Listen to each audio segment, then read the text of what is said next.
6th February 1981? Yes. Very few. So by the grace of God, those few who are still around, the only thing to say is Amen. Okay. Kumbe, what is the theme? Defending the gains of the revolution and honoring the sacrifices of the freedom fighters. A call for national unity, peace, and socio-economic transformation. Are they not repeating the same theme? Please tell us. I think that has always been the NRM ideals, and it sort of reflects on... I actually talked about 2016 and 2021 main message from NRM for the presidential pursuits. It was socio-economic development. So I still think it is, I don't want to call it a repetition, but it's a continuation of a process. That's it. You know, there are people who say to talk of the revolution in the UPDF means that you are partisan. No, I think you are a realist. You don't have to be partisan in the army, and you shouldn't be. But I think it is important for you to be in the army and you support the government. Otherwise, who would be your leader? Because the army is for it's actually for the state, but then state is controlled by government. It must be painful for some people. When I look at a man like General Henry Masco, yes, who must now be so professional a soldier that he must forget NRM. I think we are really wasting our time. The realities of 6th February are in our history. So when you tell a person that because he's now a professional, he should forget the time things started, or the organization that started it all, I think you would be really... Mr. Wana, briefly, the current generation of the young men and women will tell you, we need another liberation of sorts. Actually, that's what is on the talk or on the mouth of so many of them. I don't know. Does it make any sense when you hear such echoes? I think when you talk of a generation that has identified the problem and is not solving it, then it doesn't have a problem. You enjoy talking. You people always talking, failed state. You can't live in a failed state. What is a failed state, by the way? I don't even know. The Ugandan definition... Is Uganda a failed state? The Ugandan definition is Uganda. When you are unhappy with the government, it becomes a failed state in Uganda. You become a political prisoner. You explained that to me sometime as well. Yes, the months of August to 85 to January 86, Uganda was a failed state. Because the country was divided into cantonments of armed groups. Obote, Tito Okello, was gone. Tito Okello controlled this, Museveni controlled the other one. Museveni's capital city was in Fort Portal. Kampala is in the hands of 5 different armies. That is what you mean. So when you are unhappy with the government that there are no drugs in a satanic clinic and that is a failed state, then who are you addressing your problems to? Social media. Good. And for those who feel that there is unfinished business, I think they have reason. Yes. But for you to, when you want to say, Bizem, you say Bizem, you must know what it was. And that's why we, the Ovanas, are here. We, although you have your slogan of Sagara Kumanya, so in natural to Gamba, you will be caught demonstrating or rioting over something which is fake. And we shall show you that you are lying. So you, and what I ask young people to stop, those who feel, don't compare situations. Kent, if you want service delivery, ask for it. Don't refer that, you see, like in 81, things were okay. Where were you in 81? So if you want drugs in Murago, just ask for them. But if you take Owana back to 1979, 80 Murago, then you will not be solving your problem. Were there drugs in those days? Yes. There's no hospital that doesn't have drugs. What has changed? But there were not enough drugs. In Murago Hospital, it reached a stage where there was no flowing water, that they even sank Naikonto at Murago. Boreholes. Yes. So don't compare, just ask for what you want. Because what you will get are not drugs. You will get a long and detailed answer from Owana. Mm. Yet you want grants. So concentrate. When you take us back to those comparisons, we shall really show you. What do you mean? Just stop threatening listeners. No, I'm just giving a friendly warning. And that's how we work. I remember a few days ago, some people said the police and the army, they don't have even bullets in their guns. Do they? Well, the commander-in-chief said each of those has 120 rounds. He was so generous as to volunteer that information. Uh-huh. Was that not treasonous for the country? Why would the head of state tell us how? Because it could be used by... was guiding the vehicle not to disturb the other armed vehicle. Only. But the person who was misleading those people is not called the person threatening. They said Jaja was threatening. Ooh. Oh, one side was seemingly threatening, whilst the other was actually threatening. You don't even, and let me tell you, Kent, these young soldiers you are seeing in UPDF, they were not in our other issues of 40 years ago. They weren't. These are just soldiers in the army. But when you make them Sevenese soldiers, they will become. Once you push them to the wall, you are counting their bullets, you are counting their numbers. Why don't we shelve all that and celebrate 45 years of this great army? Yes, for a change. These children, they are your age. So when did they bring him 7? The person is 25 years old. He has been in the army for 4 years. 4 years. You are saying he's responsible for Museveni's arrival in 86. Before, why doesn't he sort you out first? But that is wrong incitement, I would say. As if there is any good incitement after all. But as long as you ignore your history, those are the mistakes you make because you think you know. Tony Jofrawana, someone will actually tell you that as that group went into the bush for the war that started tomorrow in 1981, they too can go for the same kind of observations that are seemingly going wrong. Good. Yeah. Yes. But I would not advise someone to use an old template for new things. Wow. Yes, you will be playing into the hands of the people who crafted it. They know how it moved, and you are using it against them. They will sort you out. Secondly, they didn't talk much. No. But I hear there's a lot of talk. I hear people before the elections, they will say, you better stock food. Things are going to be. Now, in 1981, 82, we used to hear,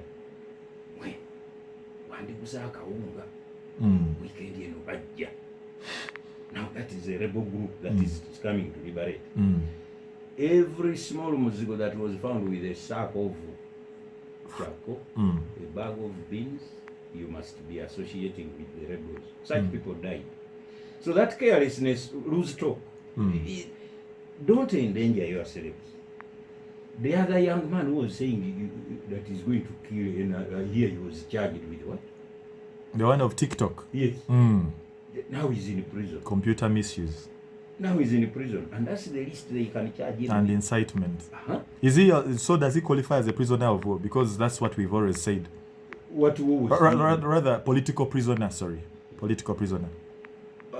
I don't know. He has been charged with a specific offense in the penal code. And quickly you'll hear statements. It has nothing to do with politics.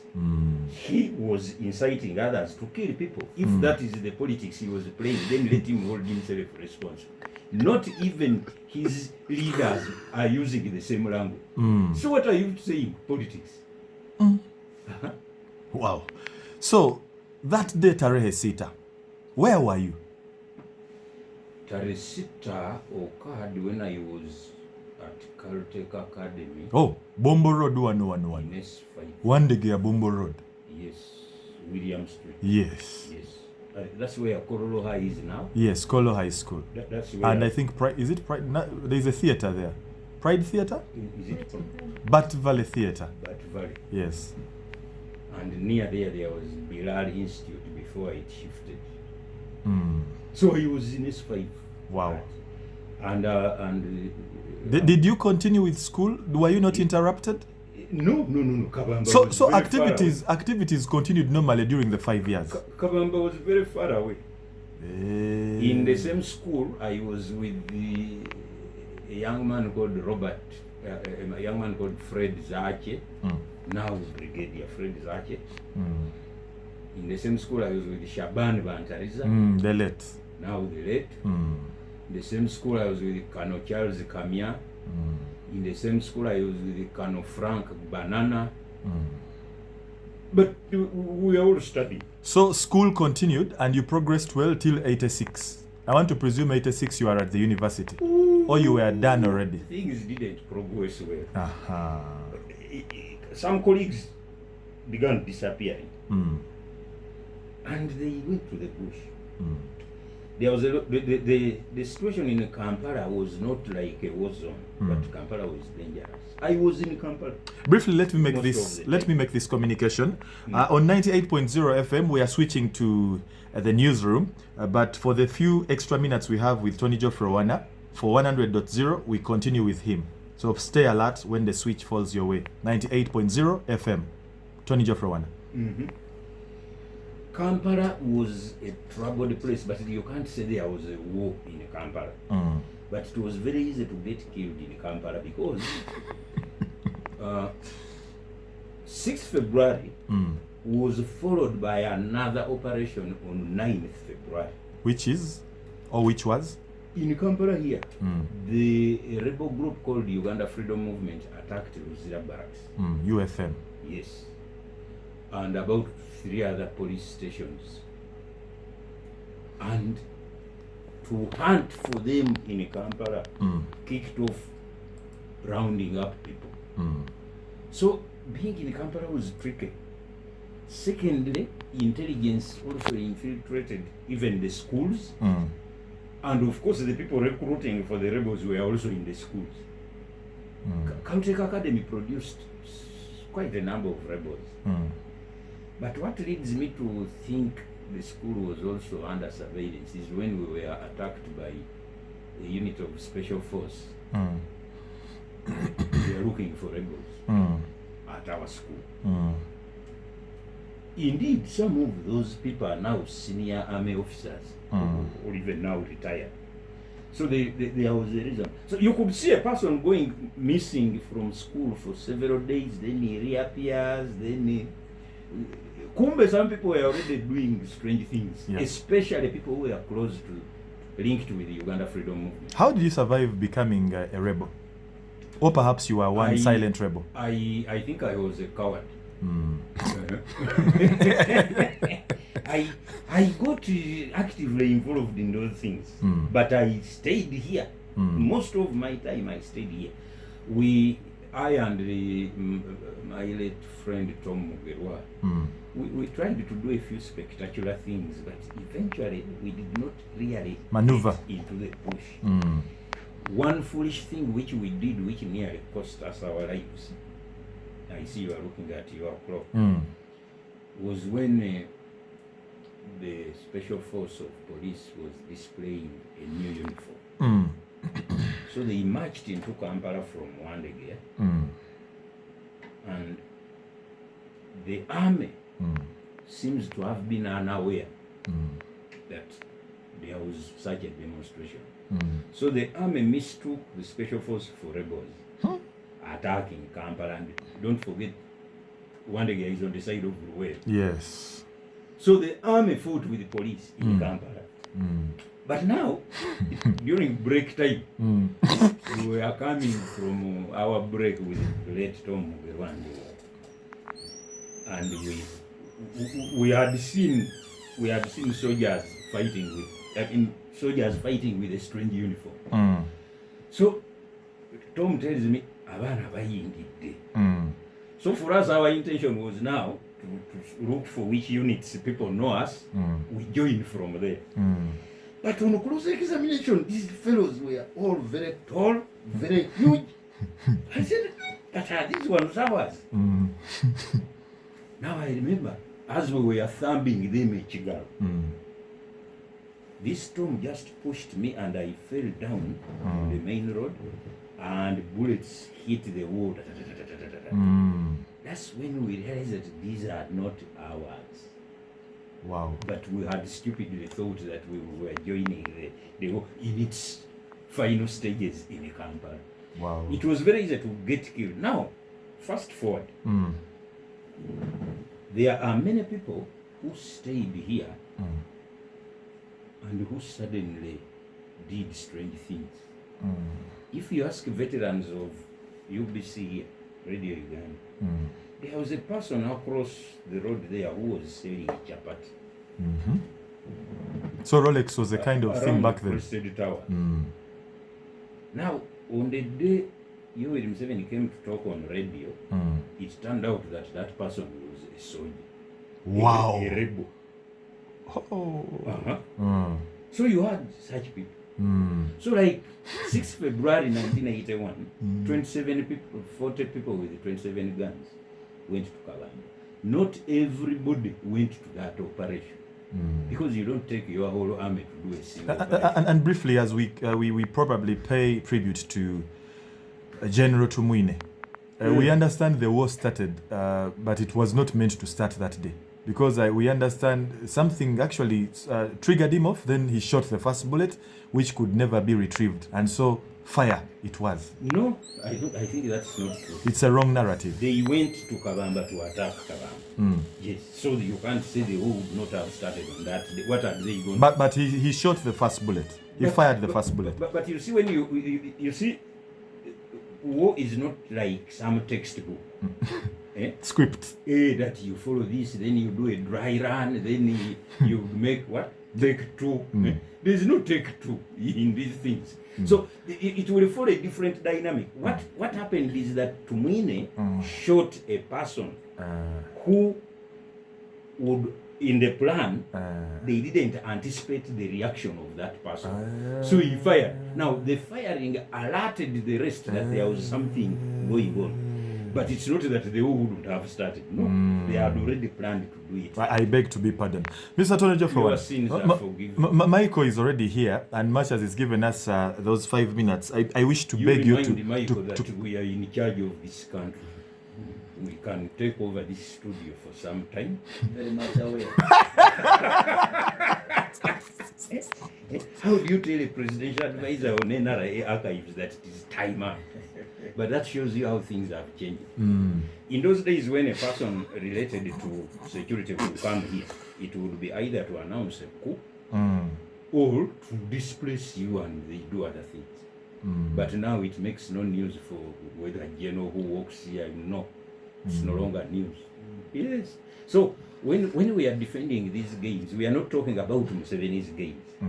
Kent and Mike, look at your own gains carefully, selfishly, and see if they are worth defending. Then, as an afterthought, you could look back and say how you were enabled to secure them. But if you are not generous, you stay as you are, no problem. I thought there would be, I beg to submit as the conclusive statement. We are in charge, Bwana. We don't beg. You lay on table. We lay on table. Okay. Anyone who does not want to celebrate the 6th of February is free. It is just the birthday of the UPDF. But don't ignore that force. It has really changed the country. Their construction units are repairing roads. The army has ceased to be stories of just killing people. Barracks. Killings. You have medical, you have army week, they are cleaning the city. What I want to request, as you sign off, Kabale is the place where on 10th February, 3 Fronasas were executed. 10th February 1973. And a few years ago, a man called Mwene Barizeni, an author, the brother of Engineer Nkeze, he reminded us that they had discovered the guns which caused the Fronasa people to be executed in 73. Now, I wish the army remembers to display those guns on Tarisita in Kabale tomorrow. It will be such a wonderful thing. I say that in my capacity as a presidential advisor, National Resistance Army Archives.